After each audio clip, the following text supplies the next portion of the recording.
Hello friendos and randos, welcome back to another law video. Today I will be revealing how to do my Dawn tracking memorization trick. So this trick involves using a unique set of dawns. So usually this would happen in 5 pairs, like that. And this is how I track my searches when at the bottom of my deck, and how in the later stages of the game I don't miss any searches at all. So let me show you the gist of how it works. Basically, each unique dawn represents a specific card or a specific type of card. So you can see here that I do have 5 unique sets, and then I also have these 2 as a pair. Okay, so let me go one by one. So when you're thinking of law, you always have a few key cards that you want to have. So each of these colored dawn represent a different type of card that you're going to represent when you put it at the bottom of your deck when you search. So for example, what my code is usually I use this dawn to represent blocker laws. I use this dawn to represent targets for Nami. So things like Zoro, Chopper, Sanji. I use one dawn to represent targets for Dadan, so things like Otama, as well as the Chopper and Nami. I use one dawn to represent targets for Bonnie, so usually it is the Bonnie. It can also be the Restand Law. And lastly, I use these 2 dawn to mark for things like events, as well as Chopper itself. So hence why Frankie for Frankie Radical Beam and Chopper for Chopper. Okay, so I know I'm saying, okay, this dawn means this card, right? But what exactly does it mean when I say this dawn means this card? So let me show you a few examples. So whatever is in your starting hand doesn't matter, but I'm just going to have all 3 searches out here just to make things easier and clearer for you guys. Okay, so starting hand, 5 cards, and then 4 cards in life. Okay, so the concept for this is you are remembering each of your searches. When you put down the remaining 4 cards at the bottom of your deck, you are remembering the top card and representing that with the dawn. So for example, I'm going to start with Nami here and look at the top 5. Okay, in this case, these are my targets. I'm going to grab Chopper, and then I'm going to put Radical Beam at the top, and then place it in the at the bottom in this order. So I'm intending to put Radical Beam at the top, so if I search with Nami, I'll be able to find these 2. And then when I look at that, I put the Radical Beam dawn upside down and at the top of my dawn deck. And then following up, next turn, I draw a card. Then I play more searches. So now I know I have one dawn upside down. This dawn is representing Radical Beam. So for every time you have one dawn upside down, it means that you have done 1 search. So for example, I'm going to do another search now and tap 2 dawn. Look at the top 5. Okay, here I grab a ST Nami, and then I'm going to put the Nami target Zoro as well as the 2k counters on the top. And then I'm going to go into my dawn deck, flip an orange dawn upside down.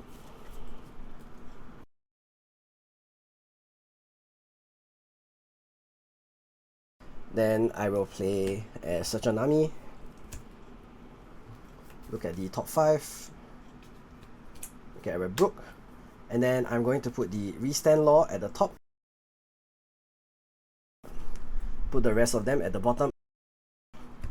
Then look at my dawn deck, flip a green dawn upside down.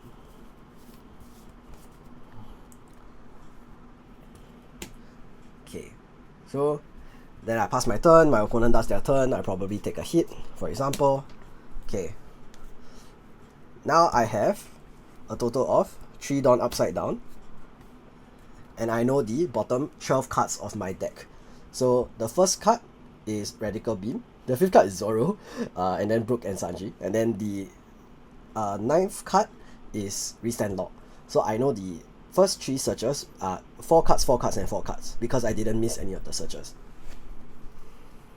So you're going to continue doing this for the rest of the game. So I'm just going to fast forward a few searches just so you guys can get to the point where it's actually cycled the entire deck. Okay, take Chopper, put Restand Law at the top.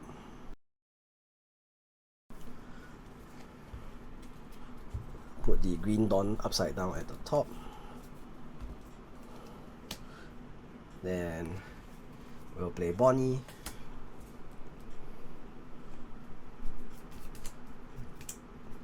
Take the Blocker Law, then put the Blocker Law at the top.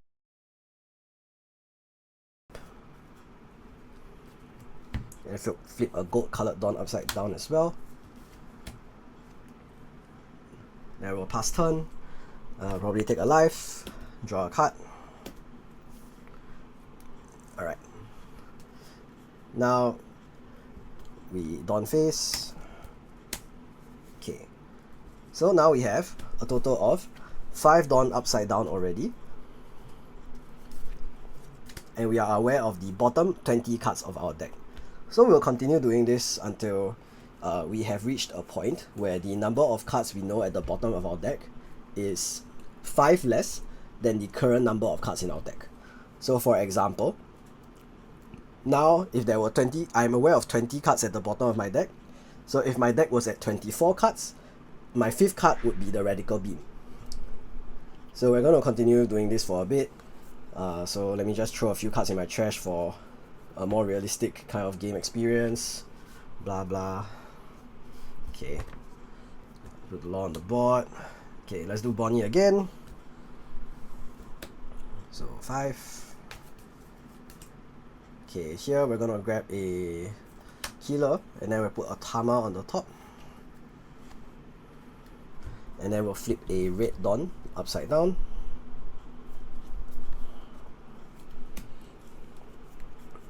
Then we will, let's say we replay the Nami.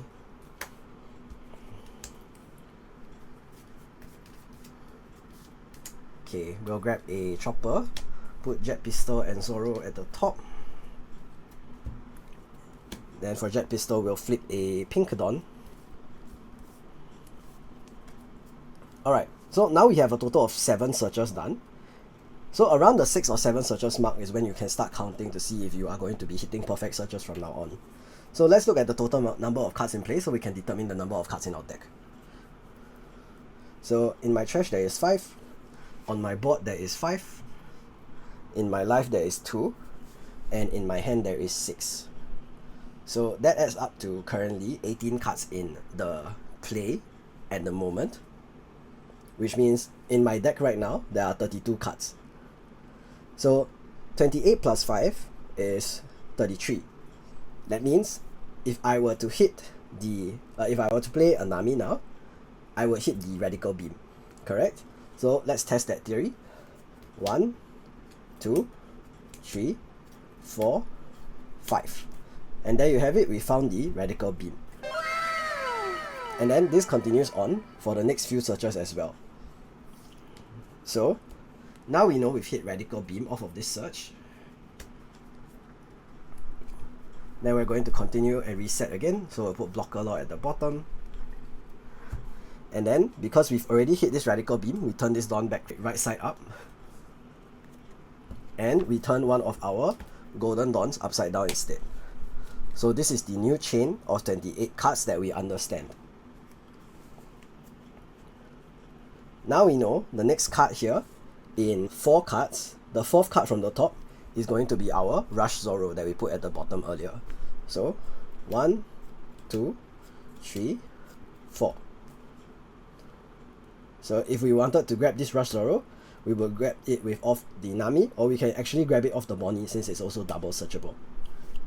And then we also put the 2k counters that are searchable off of Nami together so that we can grab them either option depending on what we need. So let's say we just grab the Zoro, put the rest at the bottom. In this case, there's 2 Straw Hat 2k counters. So I'll put it at the bottom, and then I'll shift this Orange Dawn here to here. Now we know the next searches will be restand law, and then blocker law. So let's pretend we use the Bonnie. We are going to hit the restand law in 3 cards. So 1, 2, 3. And for 5, we grab the restand law. Put the rest at the bottom.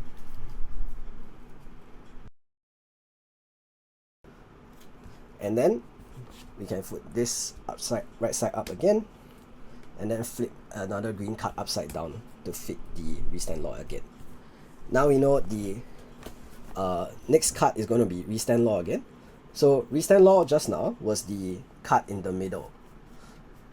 So we know every time we search, we put 4 cards to the bottom. So 1, 2, 3, 4, and then 1, 2, 3, 4.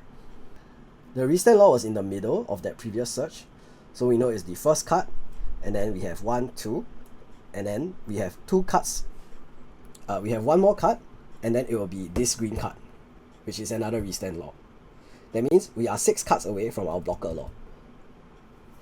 So for example, if I were trying to get to this blocker law, I would want to search 2 times with the Bonnie, or I would search 1 with another searcher and then just Bonnie to get this restand law, this blocker law instead.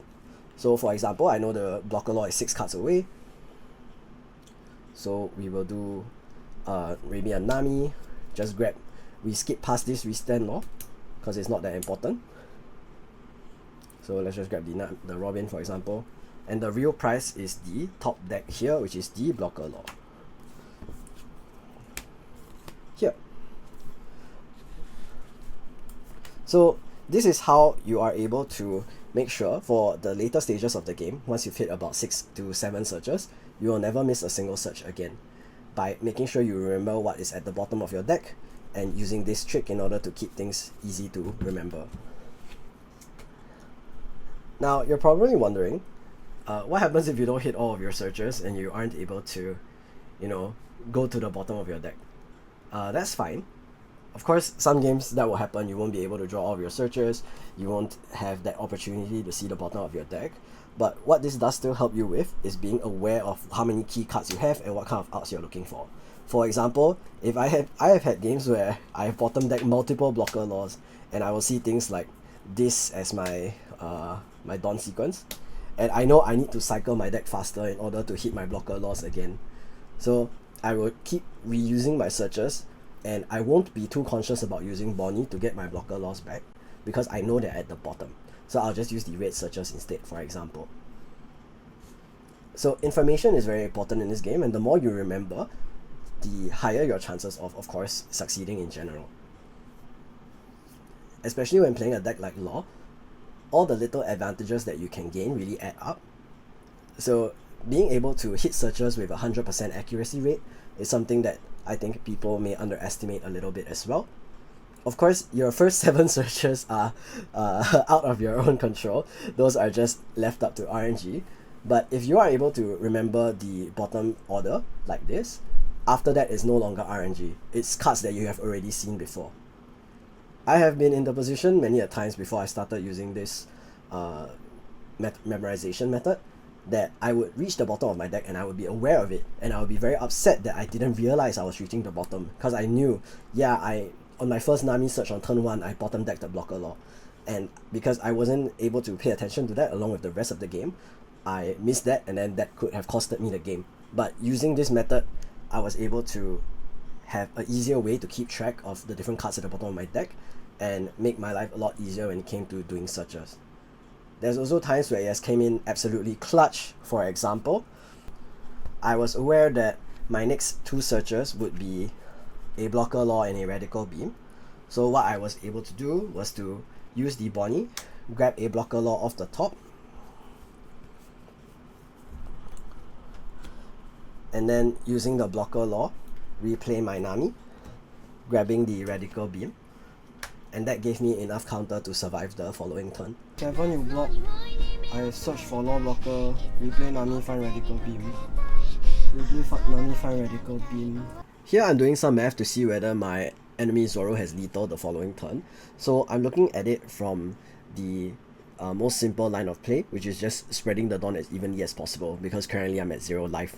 So my math led to putting 4 Dawn on the leader, 2 Dawn on both of the 5 cost Marcos, and then 2 Dawn on the 4 cost Marco.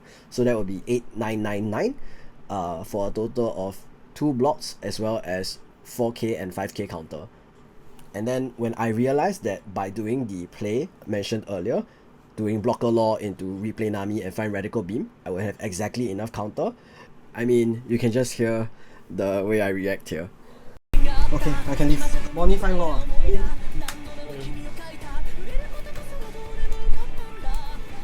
Shambles Otak, Nami up, law down Bonnie up, Nami down, find radical beam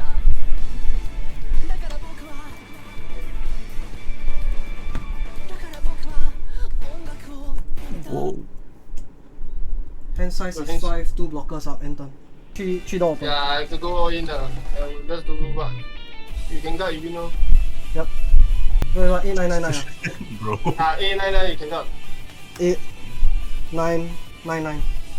Okay, yeah, you win. I count exactly enough. I find law, I find radical beam, then I leave But because I got perfect knowledge, I know I radical beam into law, I win So these are just some anecdotal examples of how being able to know the exact cards that are coming up can be very useful. Of course, I don't think there's there's an inherent disadvantage in understanding what cards you're going to get, but of course there is a bit of a mental load that this kind of tracking method does apply on yourself, and I would recommend not doing this for 9-game tournaments, especially in matchups where the games are going to end very quickly. I would recommend not using this method against decks like Zoro or Whitebeard, where the games last very quickly and you're not likely to cycle to the bottom of your deck, so it saves you a little bit of mental load. But it's very good against slower decks like Katakuri, Crocodile, Kaido, and even against Zoro for the longer games that you are trying to stall out and win the battle of attrition. This concept is very, very good in order to make sure that you are consistently generating value, whereas the Zoro will be able to run out of steam eventually, since they won't be able to reuse their searches. And there you have it. This is the Dawn tracking memorization method that I've employed. This is something that I learned from the Pirate King first Asia champion Joker. His YouTube video with the original Japanese content is linked up here in the top right corner. Of course, I learned everything about this entire method tracking from him, and then I just personalized it a bit to match my own style as well as preferences. For those of you that of course don't speak Japanese, I hope this would be a good resource for you to learn how to do this and maybe take your law gameplay to the next level. Thank you guys so much for watching the video and for your continued support. I really hope this was something helpful. If you'd like to ask me any questions about law or the One Piece card game, feel free to drop me a DM. If you like this video, make sure to drop it a like and also a subscription to my channel, and follow me on Twitch and Twitter, links in the description. I also do offer coaching, so if you're interested, do drop me a DM about that as well. And thank you guys once again for coming. I really appreciate it, and peace out.